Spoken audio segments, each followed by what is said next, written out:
Hey guys, Kev here. I want to do my full review on the Chaves Knives Ultramar Liberation Redemption. Hold on. Ultramar Liberation. Damn, drop the Redemption, guys. Jeez. This was loaned in by EDC Supply, one of my favorite retailers on the planet. It comes in this box with some snacks, a cutout for your knife, and an extra clip in case you're a pussy. We also have this flap right here. It is magnetic, and yeah, there you go. There's a skull on the box, and there's a skull on the clip.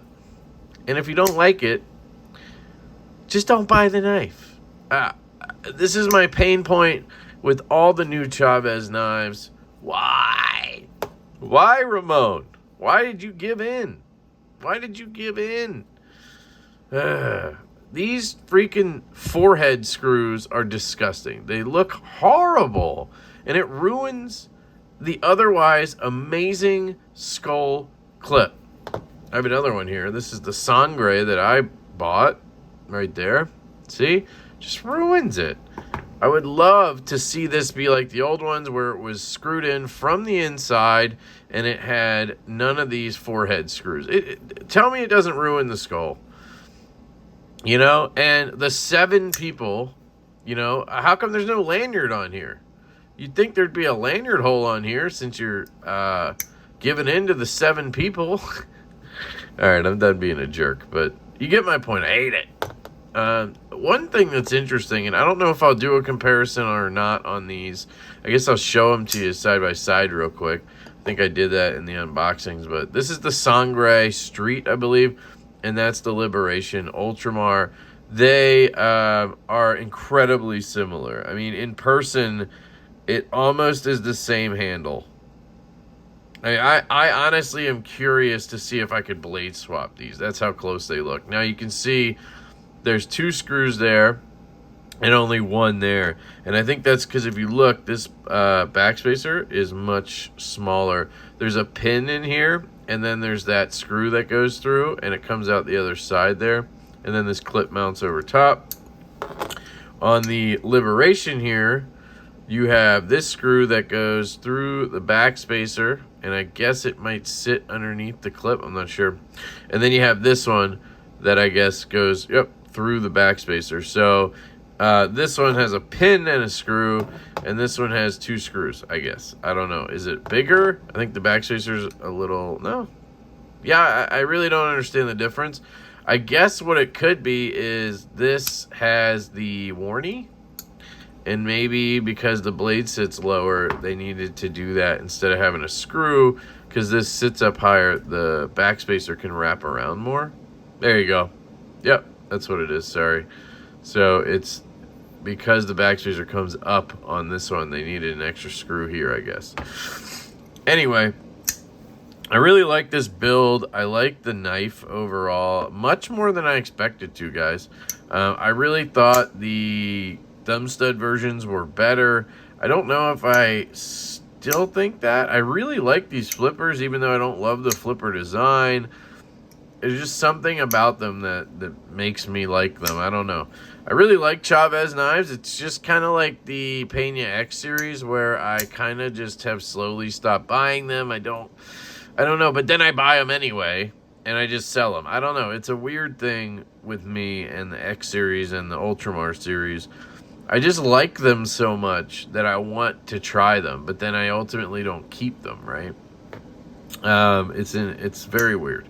But anyway, let's get into the review. Thank you to EDC Supply for loaning this my way. I actually really like this knife. I'd be tempted to get one if I just was buying every knife I could. But I just, man, I don't have the money to just buy everything. But I would like one of these, I think. So it's, you know, it's one of those situations. So aesthetically, I think it looks great. I love a Tanto with a Chaves knife. You know, you got all the sharp corners. You get all that stuff. I don't love, obviously, the 2-tone finish. It's kind of the only knife where it's acceptable to me is a Chaves, where you have G10 on this side and titanium on this side. And it's because of the weight. The full tie ones are just brutally heavy, and it's just not worth it to me. You know, I do wish that when they did these, they did black G10 and then a black everything else, right? And maybe just leave the blade satin or whatever. But it's always black G10 and then, you know, raw or stonewash tie and a satin blade and satin hardware. It does look good. It's just, I don't know. Not my favorite, but it works for him, you know. You kind of have this two Choil design. It's another one of these Choils from Chaves where it's like, dude, just give me a full Choil or don't give me one at all. I hate it because I want to put my finger here. And on this knife, it works. On the Sangre, it's too small and you're going to cut yourself. I actually did. You can kind of do this if you really want to get crazy. But it's a sharpening choil. So why not just make it a sharpening choil and give me more blade? I don't understand. It must have something to do with how it wraps around. No, I really don't get it.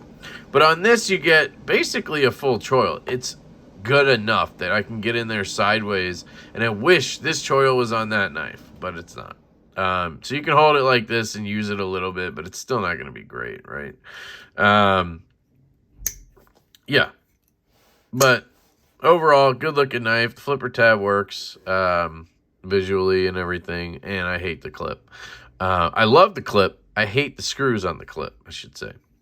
So the ergos. This is where this knife, I love the 229. It's not comfortable by any means, but it's more comfortable than this. For my large glove size hand, this fits better than the 229. The 229 is too big. But the thing with the 229 is because it's so big, I don't feel any of the sharp corners down here because it's down here. But on this, I feel every one of those corners in my palm, and it's a little bit annoying. Luckily, I don't do crazy hard use stuff, so like it really doesn't matter because I'm barely bearing down on it, and I might climb up here for that or, you know, go into a pinch grip to use the blade like that. But you definitely feel those corners. It's not great, but it's Chaves. It's what we've come to expect, and apparently we've accepted it because we still buy them. Cutting, I didn't do much with this. It's a loner, you know. I believe this is a hollow, a very, very, very, very shallow hollow grind back here and a flat up here. Could be two flats, to be honest. You can look at it if you want. I don't have anything to try to show you with. You know, you guys always want me to grab like a flat thing here. I think it's a flat grind. Yeah, I think it's a flat grind. So that's not great. Would have been nice to have a hollow. It feels a little bit cost-cutty. I don't know. That's what it feels like. Because this blade stock could have used a nice hollow back here. Would have been sick, right? But it's going to be better for use, I guess. Hard use if you have the flat. But the way the ergos are, you can't hard use this anyway. So I don't know. It's interesting. But you have this Tanto blade. I love a Tanto because you can get down and you can use that secondary tip to cut shipping labels, cut into packages, all that good stuff. So it's pretty useful. It's not the tallest grind or anything, but it's about as far as my thoughts on the cutting go. I think it would be a serviceable EDC knife, like most things. But I don't have any expert use on it, so take that into consideration. Carry, again, you're going to have the skull clip, and it's not going to be great. You know, it's not the lightest knife in the world. I will say this one is surprisingly lightweight for a Chaves, even with the G10. To me, it feels lighter than all the other ones I've had. Maybe that's because it's thinner and smaller. I don't know. But you're going to have that skull clip sticking out, which is fine. You're going to have about this much of the knife coming out, which is fine, but it's going to have all the sharp corners. You're going to reach in the pocket and you're going to scratch yourself and you're going to do all that. Okay. I carried this in my front right and my back left, and you know, it's Scratchville up in here. So you know this if you're into Chaves knives, right? Cool. And then we have the sounds.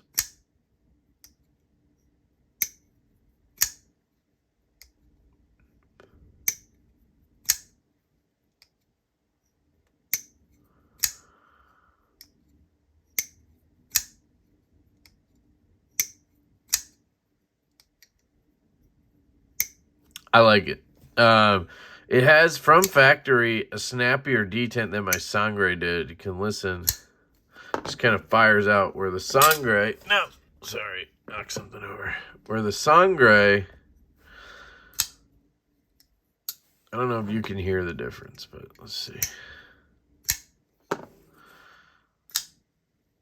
It's very similar, and I did dial this one in. I tuned it up a little bit, strengthened the lock bar tension. But this one just feels crisper out of the box. Feels great. I didn't mess with this one, obviously, at all. I didn't even touch the pivot or anything. I think I had to tighten it once or twice. That was it. Yeah, the sounds are great. I really like the sounds. I'd give it an 8 or 9 out of 10. Just really got some good clicks and clacks to it, like most Chaves knives. All right, action / fidget factor, guys. This is where this knife is both good and bad. So you'll see here the jimping on the flipper tab. Oh, wait, there isn't any. Got it. So there's no jimping on the flipper tab. It's not pokey, but it's just weird that it has no jimping. Especially considering, that's something else I noticed. There's no jimping on this knife. What? Usually, Chaves knives are littered in jimping. Just like rough, stupid jimping. Huh. I wonder if that's a model thing, or is that like the clip? He's listening to people. Don't do it. No, it's fine in this case. Maybe that's one reason I like the Ergos better. Didn't even notice the no jimping. But there's no jimping on the flipper tab. And I wish there was a little bit. I've missed it a couple times. And you got to be careful with this one if you miss it, because you can actually get in here right there. I'm feeling the edge. It's not like a bad thing. It's not that close. But I feel like if you slipped off and jammed your finger in there, you might cut it. But it's, you know, it'd be a sort of freak accident. But I don't love the flipper tab, but you can sort of push button. It's kind of a drag, more like, kind of drag it. Or you can do the light switch, which is preferred, I think, on this guy. But it feels good. The detent's nice and crisp. Can't fail it. It feels great. Now, the detent is super late on this, and people always ask, whenever I bitch about that, they're like, what's that anyway? Or they're like, why does that matter? Or, you know, some people are like, I don't care at all. And it's like, okay, then you don't care. It's just like centering, detent lash, pivot lash, blade play, aesthetics. It's like anything. If it doesn't bother you, it doesn't bother you, right?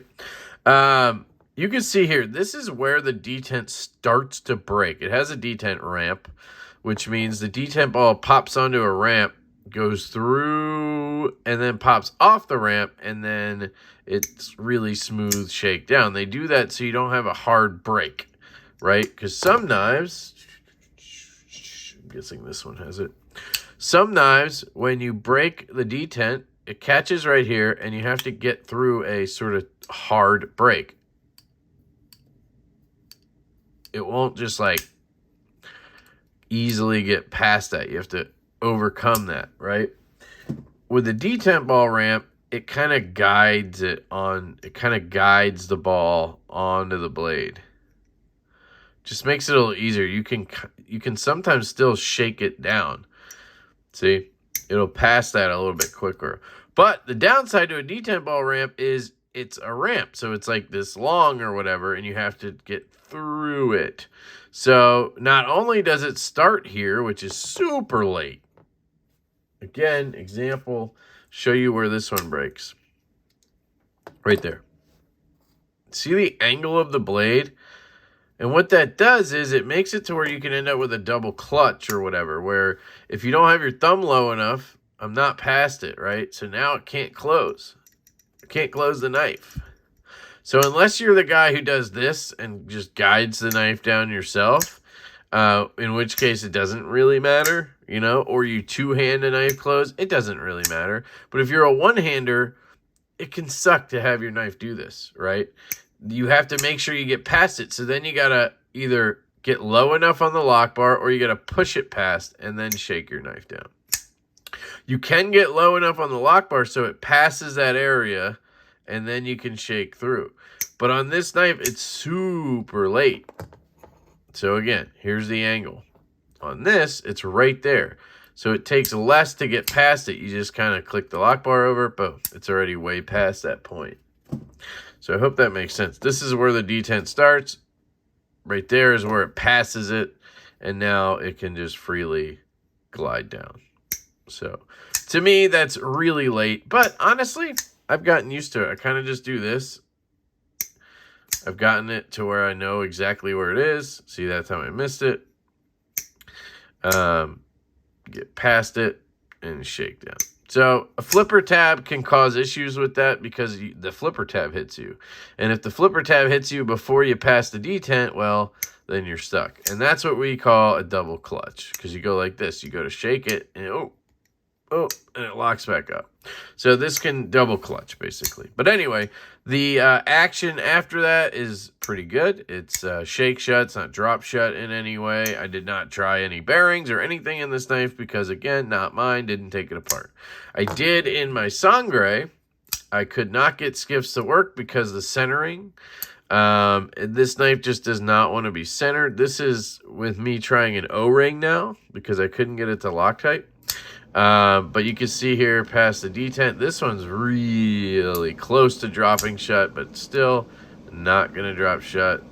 Still a glide down. This one's a little bit less droppy, but still super fun. It's fidgety. It's a good time, guys. You just open and close it like this.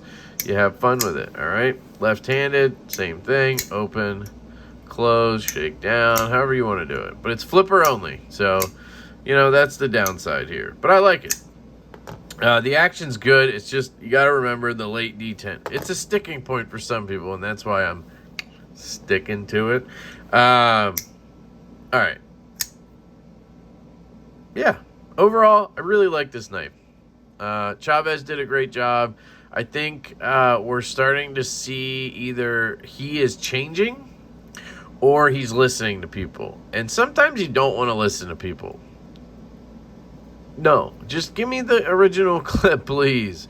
And if you're going to do the swappable clip thing, just do it from the inside. I mean, there's got to be a way to have it mount, maybe use this screw and have it mount the clip or something, because this is just not good. It just doesn't look good. And it kills it for the 97% of us, right? 93% of us that like the clip. The 7% get their swappable clip, but it looks like shit anyway. So I don't know. I just don't think we need the secondary clip at all. But those are my gripes. The clip screws, and I wish it just had a full choil on any of his knives. I just wish, give me a full choil or no choil at all. And the late detent. All right, I got complaints, but whatever. It's a great knife. They're like $335. You can pick them up at a lot of retailers. Again, I suggest LeftyEDC Supply if they have them in stock, because they loan this to me. My link is down below. You can support the channel by clicking that link and buying something. I would appreciate it. And yeah, I love you guys. Let me know what you think down in the comments. I'd really like to get everybody's take on the clip. If you're a Chaves guy, what do you think on the clip? Are you glad they made it swappable so you don't have to listen to those people anymore? Do you hate the forehead screws like I do? Like, do you have any suggestions? Like, what's your take on that, you know? I like the new size of a lot of these being smaller. I like that. So, yeah, definitely cool stuff from Chaves as usual. I really like this one. And I love you guys. I hope you have an absolutely fantastic day, and I will catch you later.